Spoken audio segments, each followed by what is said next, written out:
சுகன்யா நிஜமாவே வந்து ஒரு விக்டிமா பாதிக்கப்பட்டு தான் இருந்தாங்களா அந்த முதல் கல்யாணத்துல? இல்ல இவங்கள்ட்ட தான் சிக்கி அந்த ஆள் தவிச்சாரா? அப்படிங்கிறது நமக்கு தெரியல. ஏன்னா அந்த அளவுக்கு வில்லத்தன வேலைகள் தான் செஞ்சுட்டு இருக்காங்க. இப்ப முதல்ல எடுத்தோனே வந்து பார்த்தீங்கன்னா, மீனா தனக்கு வந்து ஒரு ஆர்டருக்காக வந்து இங்க வராங்க. அதாவது வேலைலாம் இருக்கு அப்படின்னு சொல்லிட்டு நெறைய வந்து ஆஃபீஸ் வேலையெல்லாம் பார்த்துட்டு, அப்படியே ஃபோன் கால்லாம் பேசிட்டு வரேன்.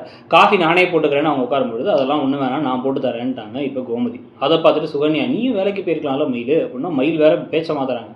உடனே இல்ல பாரு ராஜ மரியாதை தான் வரலாம். அப்புறம் ஆஃபீஸில் போய் உட்காந்துருந்துட்டு கால் மேலே கால் போட்டு உட்காந்துருந்துட்டு வீட்டு வேலை மாதிரி கஷ்டமாக இருக்க முடியுமா? இப்போ நீ பாரு எப்படி இருக்கான்ட்டு அப்படிங்கிற மாதிரி பேசினோன்னே மீனா கடுப்பாயிட்டாங்க. போய் பார்த்தா தான் தெரியும் 2 பஸ்ஸு மாதிரி அங்கே போய் உட்காந்து மேனேஜர்ட்டெல்லாம் திட்டு வாங்கி வேலை பார்க்குறது அவ்வளோ ஈஸி கிடையாது. இங்கே வீட்டு வேலை நான் செஞ்சுட்டு தான் இருக்கேன். இந்த கோத்து விட்ற வேலை வச்சுக்காதீங்கன்னு போயிட்டாங்க. கோமதியுமே வந்து உனக்கு அவ்வளோ வேலைக்கு போகிறது அவ்வளோ ஈஸியாக இருந்தால் நீ போக வேண்டியதானே, எதுக்கு தேவையில்லாமல் பேசிகிட்டு இருக்கேன்னு சுகன்யாவை திட்டி விட்டுறாங்க. இதுக்கப்புறம் தான் பாண்டியன் கை கால் உடச்ச கையோட காலோடு வந்துட்டு இருக்காரு. என்னடா ஆச்சு அப்படின்னு சொல்லி பார்த்தா அவர் வந்து ஒரு மாதிரி எங்கேயோ வழுக்கி விழுந்தாராம். 2 மாதம் இப்போ வீட்டில் தான் இருந்தாகணுமா. இந்த ட்ராக் எதுக்காகங்கிறது இனிமேல் தான் நமக்கு தெரிய வரும். அவரை பார்த்து அப்படியே தங்கமயில் பதறிக்கிட்டு இருக்க எல்லாரையும் உட்கார வைக்க அப்போ வந்து பார்த்திங்கன்னா மீனாவோட அப்பா அம்மா வந்துடுறாங்க.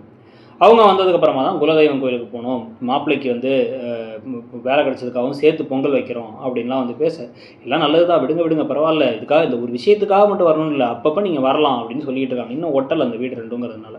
இதுக்கு மீனா நான் காஃபி போட்டு வரேன்னு சொல்லி கிளம்பி போக சுகன்யா வந்து இவங்க அனுப்பிவிட, நீ போய் போமா அவள் போய் அவங்க அப்பா அம்மாவோட பேசிகிட்டு இருக்கட்டும்னு அனுப்பிவிட, அவங்க சுகன்யா வேணும்னே கூட இருந்துட்டு, என்ன அவங்க அப்பா அம்மா சாப்பிட மாட்டுறாங்க, அவங்களுக்கு சாப்பிட பிடிக்காதா, இங்கே வந்து சாப்பிடக்கூடாதுன்னு நினைக்கிறாங்களா அப்படின்னு இந்த மட்டமான புத்தியை வச்சுட்டு இங்கே பேசாதீங்கன்னு சொல்லிட்டு மீனா கோவமாக வந்து காஃபியை கொடுக்க, அவங்க உடனே என்ன தான் இருந்தாலும் வந்து நீங்கள் கொடுத்த பணத்தால் தான் பிஸ்னஸ் பண்ணிகிட்டு இருக்கவங்க 10 லட்ச ரூபா பணத்தை எடுத்து கொடுக்குறது பெரிய விஷயம், பரவாயில்ல அதனால தான் மாப்பிள்ளைக்கு வேலை கிடச்சிருச்சுன்னு சொல்லிட்டு இருக்கும் போதே சுகன்யா மாமா கொடுக்கல பணத்தை, கொடுத்தது எல்லாமே வந்து மீனாவே லோன் போட்டு தான் அவங்க அப்செட் ஆகி கிளம்பி போயிட்டாங்க.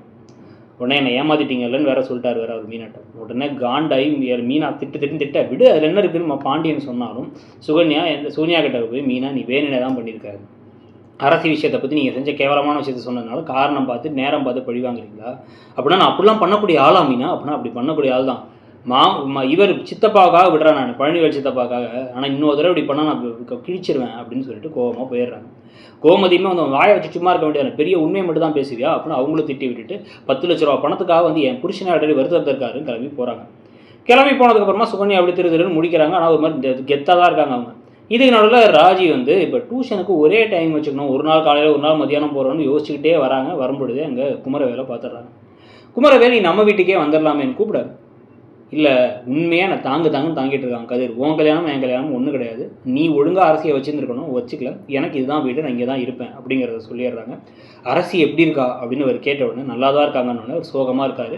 அதோட எபிசோட முடிக்கிறாங்க. அவர் செஞ்சது தப்புங்கிறத வேறு சொல்லிவிட்டு சாரி கேளு அப்படிங்கிறாரு. இதெல்லாம் பற்றி நீங்கள் என்ன நினைக்கிறீங்கிறத சொல்லுங்கள். தேங்க்யூ.